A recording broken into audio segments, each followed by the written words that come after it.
Hi friends, சாஸ்திரமும் சமையலும் நம்ம சேனலில் இன்னும் சப்ஸ்கிரைப் பண்ணலையா? சப்ஸ்கிரைப் பண்ணிக்கோங்க. இன்றைக்கி வந்து குழந்தைங்களுக்கு பிடிச்ச வேர்க்கடை உருண்டை தாங்க நம்ம பார்க்க போகிறோங்க. இந்த வெள்ளத்தில் பார்த்திங்கன்னா மக்னீஷியம் நிறைஞ்சு இருக்குதுங்க. இது வந்து எலும்புகளுக்கு நல்ல உறுதியாக இருக்கிறதுக்காக நம்ம இந்த வெள்ளத்தை பயன்படுத்தணுங்க. வேர்க்கடையில் பார்த்திங்கனாக்கா அதிக ப்ரோட்டீன் இருக்குதுங்க. இது வந்து குழந்தைங்களோட நல்ல கொழுப்பு தான் இதில் நிறைஞ்சிருக்குது நிறையா. இது குழந்தைங்களோட மூளை வளர்ச்சிக்கு வந்து ரொம்ப உகந்ததுன்னு ஒரு ஆய்வில் கண்டுபிடிச்சிருக்கிறாங்க. நான் வந்து என் குழந்தைங்களுக்கு என்ன கொடுக்குறேனோ அதை தான் நான் உங்களுக்கு போட்டு காமிச்சிக்கிறேன். என் வீட்டில் நான் என்ன ஃபாலோ பண்ணுறேனோ அதை நான் உங்களுக்கு தெரிஞ்சுக்கிறதுக்காக போட்டுருக்குறேங்க. இந்த மாதிரி வேர்க்கடலை வந்து நம்ம காஞ்ச வேர்க்கடலை வாங்கி வறுத்த வேர்க்கடலை வாங்கலாங்க. ஆனால் அதில் சுக்கு சுமல் ஒரு 10 நாள் நம்ம பிடிச்சி வச்சோம்னா சுக்கு சுமல் வந்துடும். இது 1 மாதம் 2 மாதம் ஆனாலும் இந்த உருண்டை அப்படியே இருக்கும். அதுக்காக நான் அந்த வேர்க்கடலையில் தான் நான் எப்போவுமே இது மாதிரி வேர்க்கடலை தான் நான் எடுத்துப்பேன். இரும்பு கடாயை வச்சு அதில் நல்லா வறுத்துக்கலாம். இதை நல்லா சிம்மிலையே வச்சு பொறுமையாக வறுத்துக்கலாம். நான் 2 ட்ரிப்பாக போட்டு இந்த வேர்க்கடலையை வறுத்துக்கிட்டேங்க.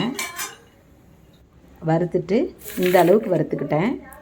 வறுத்துட்டு நல்லா அந்த தொலியெல்லாம் தேய்ச்சி எடுத்துக்கலாம். நம்ம தேய்ச்சி எடுத்துட்டு அதுக்கப்புறமா நமக்கு இதுக்கு தேவையான வெல்லத்தை நம்ம பயன்படுத்தி அரைச்சிக்கலாம். இந்த தொலியெல்லாம் இதுக்கப்புறம் நம்ம இப்படி தேய்ச்சிங்கனாவே உங்களுக்கு வந்து தொலி எல்லாமே வந்துடும். அதுக்கப்புறம் ஒரு முரத்தில் போட்டு புடைக்க தெரிஞ்சால் புடைச்சிக்கோங்க. இல்லைன்னா நல்லா தேய்ச்சிட்டு ஊதி விட்டிங்கனாவே உங்களுக்கு எல்லாம் அந்த அதில் மேலே இருக்க தொலியெல்லாம் போயிடும். இந்த அளவுக்கு தேய்ச்சி எடுத்துக்கணும். எடுத்துகிட்டு பார்த்திங்கன்னா இப்படி எடுத்துக்கலாம். 1 2 இருந்தால் அதனால் ஒன்றும் தப்பு இல்லை. தொலி இருந்தாக்க நான் இந்த பக்கம் கொரகொரப்பாக அரைச்சிக்கிட்டேன். வெல்லம் வந்து 400 கிராம் எடுத்துக்கிட்டேன். 400 கிராமே தான் வேர்க்கடலையும் எடுத்துக்கிட்டேன்.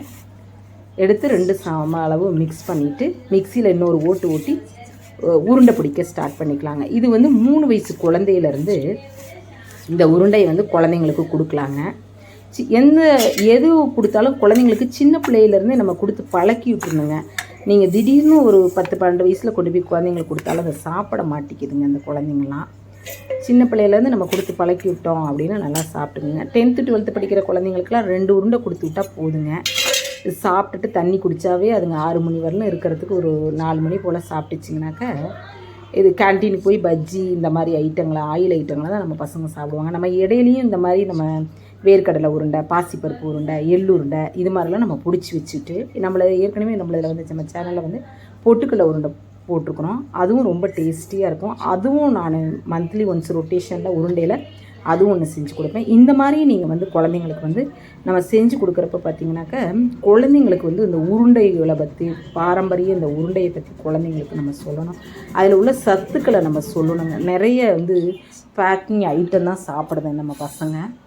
நம்ம வந்து இந்த டப்பாவில் இந்த மாதிரி டப்பாவில் சில்வர் டப்பாவில் போட்டு முன்னாடியே வச்சுட்டோம் அப்படின்னாக்கா குழந்தைங்க வந்து எடுத்து சாப்பிட்டுக்குங்க.